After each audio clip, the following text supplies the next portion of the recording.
अस्सलाम वालेकुम दोस्तों। आज मैं आपके साथ एक टिप शेयर करने वाली हूँ कि जला हुआ बर्तन जो होता है उसको कैसे आप बहुत जल्दी साफ़ कर सकते हैं। तो बहुत ही इजी टिप्स है, तो चले स्टार्ट करते हैं। और मैं आपको साथ ये भी बताती चलूँ कि ये वाला जो मेरा बर्तन है कैसे जल गया था। तो आपको पता होगा कि आजकल सर्दियां हैं तो जो गैस है उसका बहुत ज़्यादा प्रॉब्लम है। कभी गैस आती है और कभी आती नहीं है। तो इसी तरह मैंने दूध जो है बॉईल करने के लिए चूल्हे पे रखा तो गैस बहुत ज़्यादा कम थी। तो मैंने सोचा चले मैं थोड़ी देर तक खुद ही देख लेती हूँ कि जो है दूध अच्छी तरह बॉईल हो जाएगा तो मैं चूल्हा ऑफ़ कर दूँगी। लेकिन मेरे से बहुत बड़ी मिस्टेक हो गई। मुझे ये नहीं ध्यान रहा कि ये जो है गैस जो है इसमें बाद में बहुत ज़्यादा तेज़ आ जाना है। जब मैंने दूध को ऊपर रखा तो फ्लेम जो है बहुत कम था, तो इसलिए मैंने सोचा कि अभी बहुत टाइम लगेगा गैस को आने में भी थोड़ी थोड़ी है, तो ये जो दूध है अच्छी तरह बॉयल हो जाएगा। लेकिन मुझे ध्यान ही नहीं रहा तो ये वाला जो मेरा दूध है सारा जल गया। मुझे बहुत अफसोस हुआ। मैंने सोचा चलें कोई बात नहीं, जिन कामों में अल्लाह ताला राज़ी हों ये हमारे नसीब में नहीं था। तो आज मैं इस देगची को साफ़ करने वाली हूँ और मैं आपको इसका अच्छी तरह रिज़ल्ट दिखाती हूँ।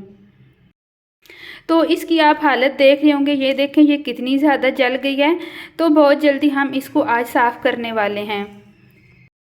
जब मैंने देखा कि दूध जो है वो तो जल ही गया, जो नुकसान होना था वो तो आखिर हमारा हो ही गया। लेकिन मैंने इसको ऐसे किया, इसमें पानी डाला और इसको भरकर मैंने पानी से रख दिया था, ताकि ये जो इसके अंदर जितना भी जला हुआ दूध है वो और ज़्यादा सूखे ना और हमें बहुत ज़्यादा फिर मेहनत करनी पड़ेगी।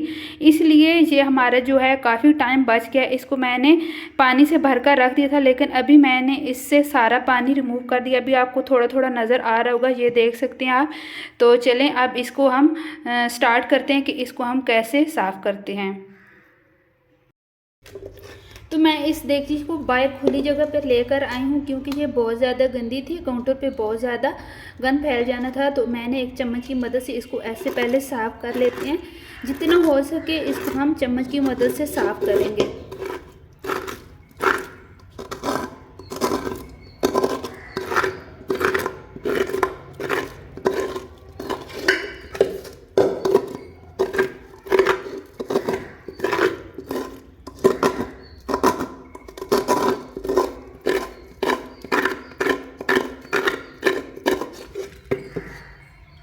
तो यहाँ पर मैंने काफ़ी हद तक ये जो है पतीली को साफ़ कर लिया है। इस चम्मच का ये कमाल था, जितना भी दूध जला हुआ था इस चम्मच की मदद से मैंने सारा खिरच खिरच कर निकाल लिया था।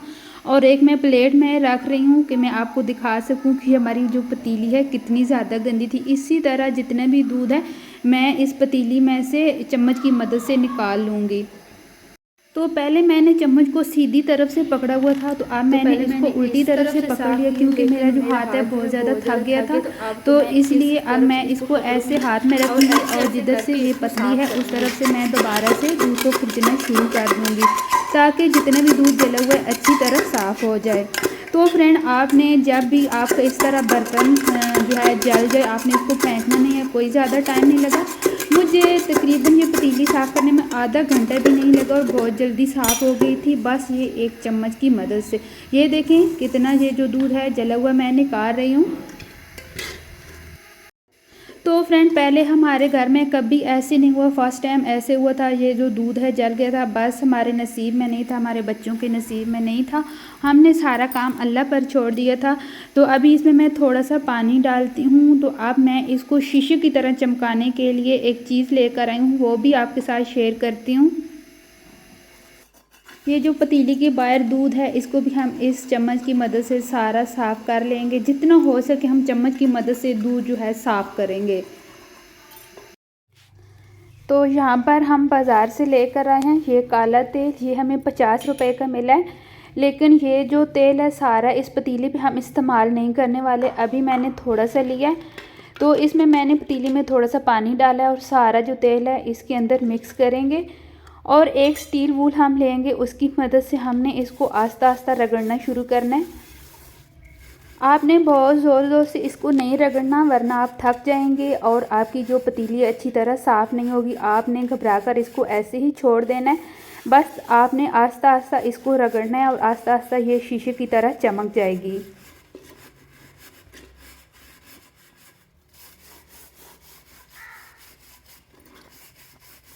और मैंने वीडियो की जो स्पीड है वो तेज़ की हुई है, इसलिए आपको लग रहा है कि मैं बहुत तेज़ी से इसको साफ़ कर रही हूँ। नहीं, मैंने बहुत आराम से इसको साफ़ किया है।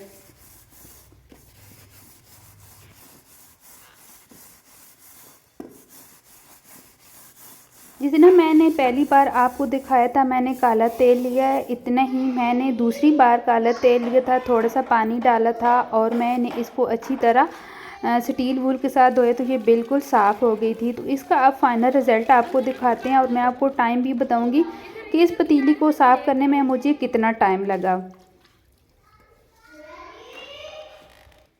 और वीडियो की जो है ना मैंने स्पीड तेज़ कर दी थी, वरना जो वीडियो की लेंथ है बहुत ज़्यादा हो जानी थी, तो इसलिए मैंने थोड़ी सी जो है स्पीड तेज़ की है।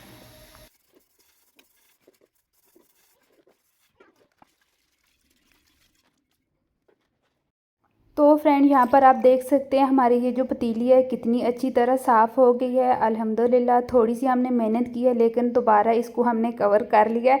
बिल्कुल ये शीशे की तरह चमक रही है, आप अंदाज़ा लगा सकते हैं। जो मैंने स्टार्ट में आपको पतीली दिखाई थी वही थी ना। तो ये देखें, इसी तरह आपने जला हुआ बर्तन साफ़ कर लेना है, कोई आपका ज़्यादा खर्चा नहीं आएगा। बस जो मैंने पतीली में मेहनत की है इस चम्मच की मदद से बहुत ज़्यादा मेरी हेल्प हुई थी। इसके चम्मच की मदद से बहुत जल्दी ये जो पतीली है मैंने साफ़ कर ली थी। तो आपने मुझे कमेंट करके ज़रूर बताना है ये मेरे जला हुआ बर्तन की टिप आपको कैसी लगी। अगर फ्रेंड आपको अच्छी लगती है तो प्लीज़ मेरी वीडियो को लाइक शेयर एंड सब्सक्राइब ज़रूर करना। तो फ्रेंड मैंने बहुत ज़्यादा मेहनत की है इसको साफ़ करने में, तो सॉरी मैं भूल गई हूँ। इसको साफ़ करने में तकरीबन मुझे 20 मिनट लगे हैं, कोई ज़्यादा टाइम नहीं लगा, लेकिन ये बहुत अच्छी तरह साफ़ हो गई है। तो आपने मेरी वीडियो को लाइक ज़रूर करना है। इसी तरह न्यू रेसिपी न्यू टिप के साथ फिर मिलूँगी, तब तक के लिए अल्लाह हाफिज़।